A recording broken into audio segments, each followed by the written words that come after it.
Welcome to another episode of Ruggers. Like we said and we promised, we'll speak more English, if we can call it English. Bart, welcome.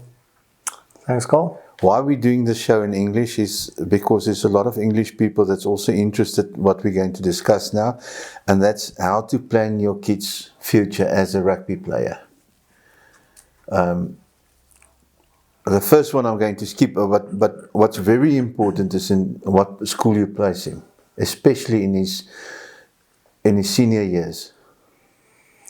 Yes, Carl, it's a very sensitive topic, but it is important that parents and their kids need to know, and I think everyone knows that, is that where you end up in senior school, meaning grade 8 to grade 12, evidently do play a role in the exposure that you're getting at rugby level. And I'm not judging schools. It is more a question of, let's call it your front line 15 to 20 schools are more than often invited to all the prominent festivals. And some of those festivals being live screened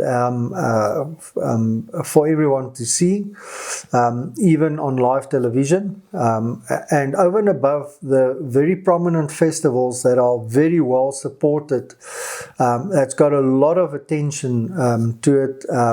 These schools also play against each other, the stronger schools against each other, where there's a lot more focus. If you think about, and it's just to mention a derby, the Paul Boys Eye derby, where you would on a yearly basis have in excess of 20,000 people watching those games, the Office, Grey games, etc. So there's just so much more focus and attention on players representing these schools.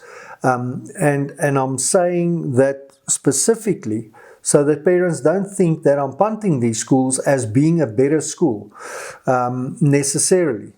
Because often the perception is there that my kid would only get good coaching there. We've got very, very good junior coaches in South Africa throughout the country, and but it is something that parents will have to take note of if they make a serious rugby decision. I just don't want it to be a rugby decision only.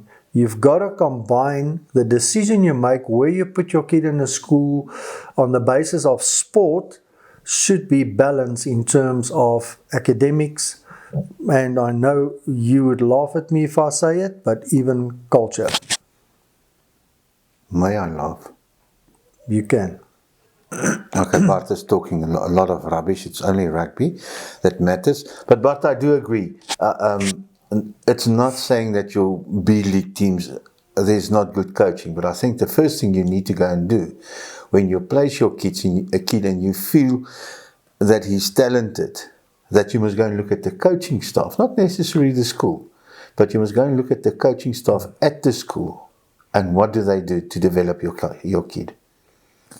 Yes, Carl, definitely. And what you obviously saying is referring to the rugby program that's at the school. So what kind of program do the school have in operation? And with that I mean there's no point in having the best coaches for the A teams of the school, making sure that the A teams perform at its peak and you don't worry about what happens to the rest of the teams. In the same breath, I want to say there's also, to me, it's a red light if all the focus is only on the first team of the school. That often also happens. We know that the flagship of the school in all sports are normally your first team. We know that. But you've got to look at the program that the school is running, and that program includes what kind of development takes place with the juniors coming into the school. What kind of interaction do you have from the high school to the local primary schools, because we all expect the players just to come to us. Do you have interaction? Do you have development programs? And then what do you do with the kids once they get into high school, and what do you do to develop them further? And does that program extend into B, C, and D teams? Because we all know, and I've personally experienced it over years and years, and it's not changed. Often you would find players playing throughout his junior school career, grade 8, grade 9, grade 10, even grade 11, never playing in a first team of a school or a 8 team, getting into the first team for the first time in his life in matric and excelling there. Because he has been developed along the road. He's got the attention, his skill was developed, but he only grew into his body at a late stage, for example. So your rugby program at the school, including your coaches, the approach that they have towards juniors, the approach that they have towards lower teams, is the basic consideration. And I mean, the fortunes of the school changed a lot. And we're not only concentrating, like I again said, your second tier schools and that. I mean, Office for the past 4 or 5 years, we're going down the hill at a tremendous rate, because there was no formal rugby program. There was the training of the coaches was lacking and everything. Office just played on, and I know I'm going to get a lot of phone calls. Office played on talent, and that's why Office wasn't in the top 5 on a regular basis where they're supposed to be. And then you must go and investigate the situation and say, but why aren't they there? Because they've got all the talent and everything.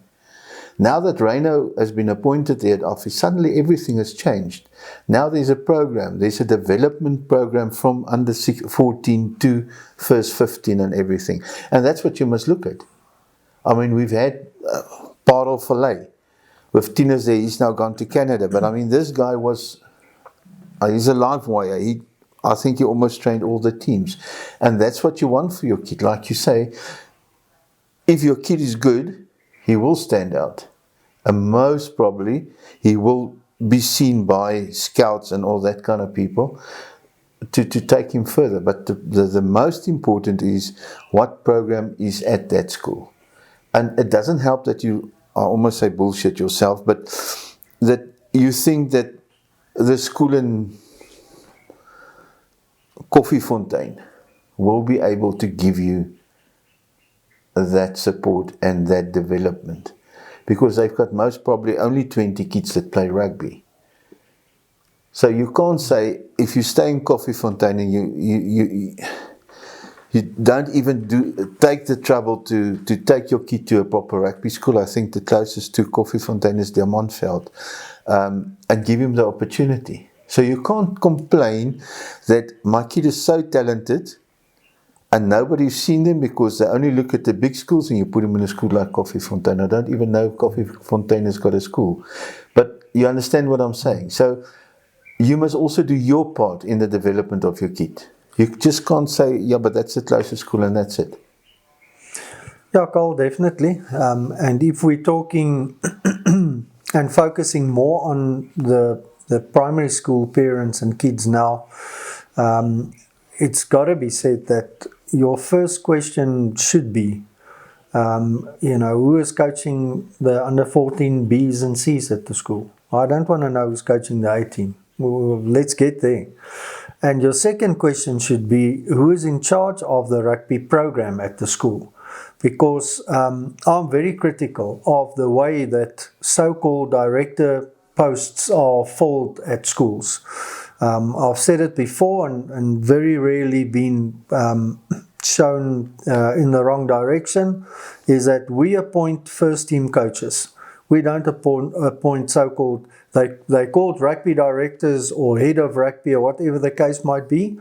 I am even very critical of the fact that your head of rugby are actually the head coach of the first team at school as well, because I don't believe his focus is right then.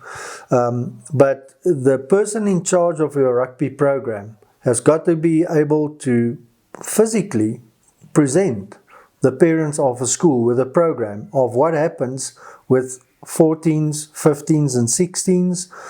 What is the development program? What do we expect of a 14-year-old? What do we expect of a 15-year-old after he's a year in the program? And then the sort of unsaid things of how much do we focus on winning? Yes, no one plays to lose. But the fact of the matter is, how important is it for the rugby program and the director of coaching or the head of coaching, or whatever we call them, to win versus to develop? And no school is going to stomach teams losing on a continuous basis, but the way that development takes place, there will be an upward curve and you will see progression, and eventually that will not take 5 years for teams to start winning.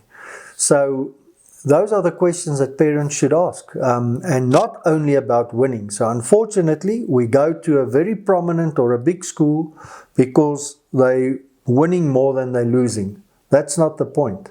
Where does your puzzle, your little puzzle of a kid fit into the bigger puzzle of the school? Because you mentioned Koffiefontein as a symbol. Often, it would be better for some kids to stay right there where he is than take him out of that natural environment where he enjoys playing rugby, and you take him to a place where he absolutely does not fit in. Don't fulfill expectations of you as parent, for starter, because often parents want their kids to perform way better than the kids actually want to perform. So those are all things that those are questions that you have to ask yourself. Where do I want to go with my kid? Where does my kid want to go?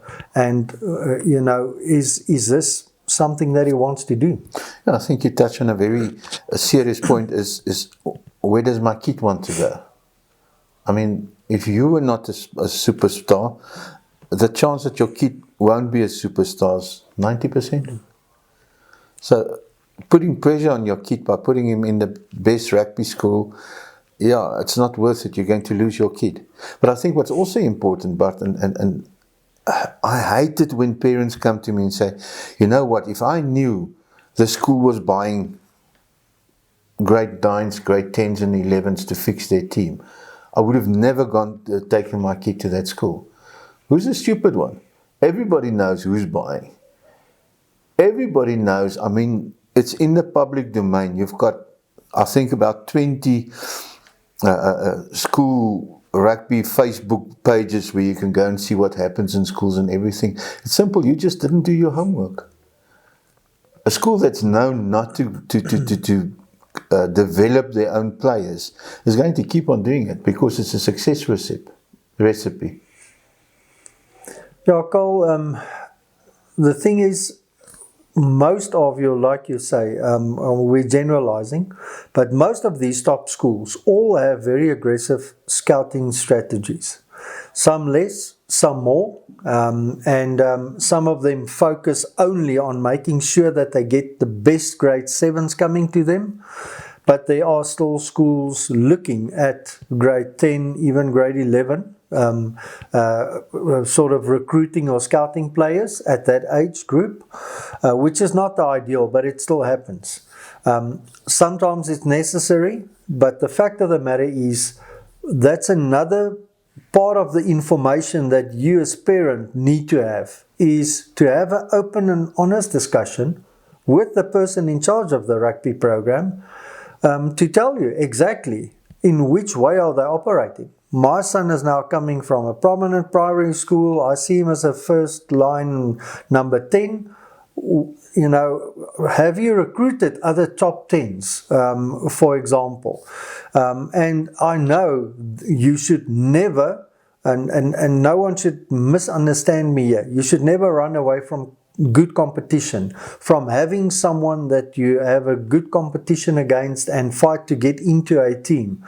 That I'm not saying. But what I am saying is that the school should put their cards on the table and explain to you in broad terms what the scouting program looks like, or is there more of a focus on the rugby program and development program? And it's just got to be a case of being honest with your parents and the kids that's in the system, and you'll never have to answer difficult questions. Yeah, personally, I think the message from a parent's view, I mean, this is the first step of developing your kid into a successful program, is be honest with yourself and be honest with your kids. If your kid is not good enough, it's better for him to be in a C grade school and playing the first team there than putting him in a top school and not playing rugby after a year or year and a half. So you must be honest with your kid. And you must remember, you can always move, if your kid excels in that second tier or third tier school, you can move him to a better school, to a top rugby school, if he shows it. But you must be honest with yourself and your kid. Yes, Carl, it's very difficult to judge when the kids are still 12, 13 years old. Some of our kids are physically at a different level. But often the last part that we look at is the mental fitness. Is my kid mentally fit enough to make a move to a big school, to a more competitive environment, or wanting to make that step up, or is my kid doing it to keep me happy? So, like you say, there's a lot of internal questions and evaluations that you as a family have to do long before you make a sort of a rugby or a career decision for your kid at grade 8 level already. But yes, it's got to be a consideration of, if your kid is very talented in sports, you've got to keep that in mind. You are going to have a short list of schools that I want to take my kid to, and making sure that he still eventually ends up as a child in a holistic environment that's getting a well-balanced education. So yeah, that's our educated advice to the people. The first step in developing your kid in a proper rugby player or in a Springbok rugby player is be honest with yourself, be honest with your kid, and don't be scared. Don't think if you start in a C section or a C level school that you cannot move him to meet his abilities as he grows in his career. Thank you so much. For Stadio, a qualification isn't just a qualification. It's more students inspired to reimagine their possibilities. With 5 faculties, 10 campuses and over 50 accredited qualifications, undergraduate and postgraduate studies, contact, distance and blended learning, we're transforming higher education into something that's truly multi-faculty, multi-campus and multi-mode. Stadio, a new vision in higher education.